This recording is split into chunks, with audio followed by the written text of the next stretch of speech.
The respiratory system is made up of organs that help us breathe. Respiration is the term used to describe the exchange of oxygen from the environment for carbon dioxide from the body's cells. The process of breathing air into the lungs is called inhalation, and the process of breathing it out is called exhalation. The respiratory system consists of all the organs involved in breathing.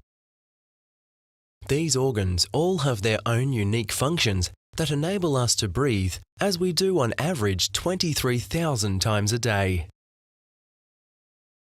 The respiratory system includes the nose and nasal cavity, which perform a number of important functions, such as providing us with a sense of smell, warming and moistening the air we breathe in, filtering out irritants such as dust, and assisting us in the development of sound.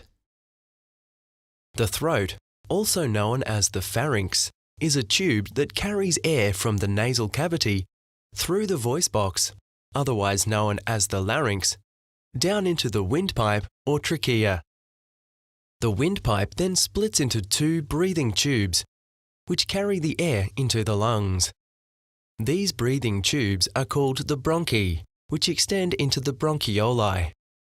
The breathing tubes branch out many times throughout the lungs, until they eventually form tiny thin-walled air sacs or alveoli.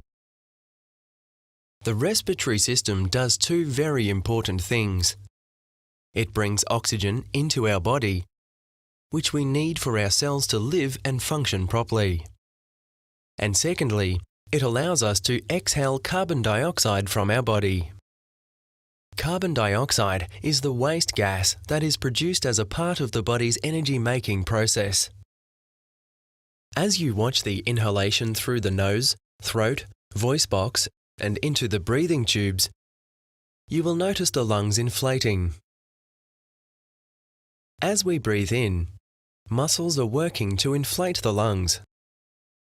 The diaphragm, a large sheet of muscle which stretches across our chest under the rib cage, does most of the work during inhalation, causing the chest to expand as the lungs fill with air. The air travels down to the end of the breathing tubes, where it enters the tiny air sacs. The tiny air sacs are filled with oxygen from the air travelling down from the breathing tubes. Covering each tiny air sac is a whole network of tiny blood vessels called capillaries. Within the air sacs, the oxygen enters the bloodstream through a process called gas exchange. The tiny air sacs have extremely thin walls with a large surface area lined with fluid to enable gases to dissolve.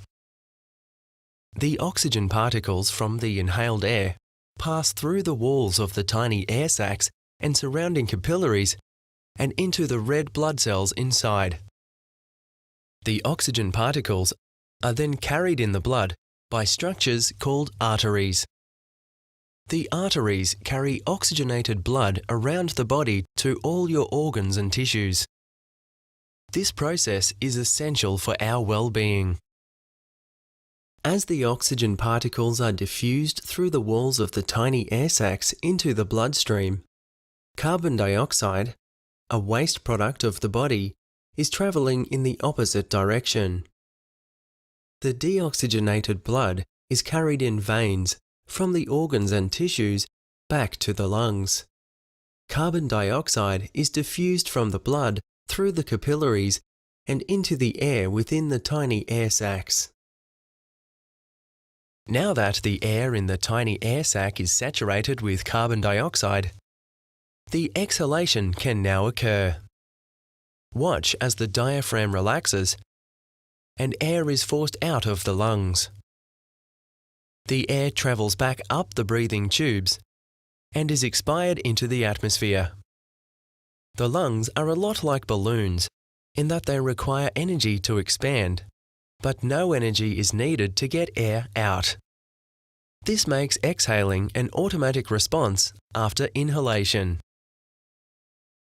The respiratory system provides protection against foreign particles to prevent them entering the sensitive airways and causing disruptions to the gas exchange process. There are a number of protective mechanisms which the respiratory system has developed to safeguard itself. The nose filters the air we breathe in trapping dusts and other foreign particles. Mouth breathers will not have this filtering system, causing the lungs to be more exposed to foreign particles.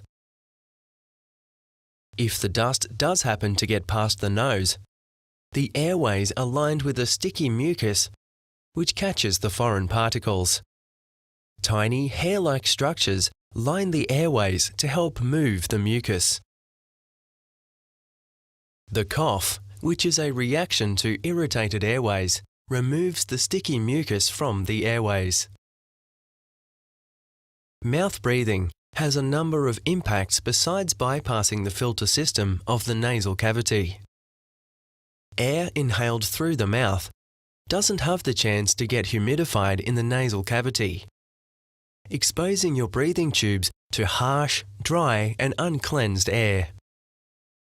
Mouth breathing is also related to increased risk of infection, anxiety, stress, sleeping problems, and reduced immunity to infective bacteria or viruses.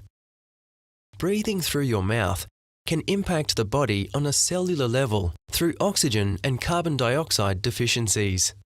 Not being able to breathe through your nose can be caused by a number of different factors. If you are experiencing difficulties in breathing through your nose, speak to your GP about what could be causing your mouth breathing.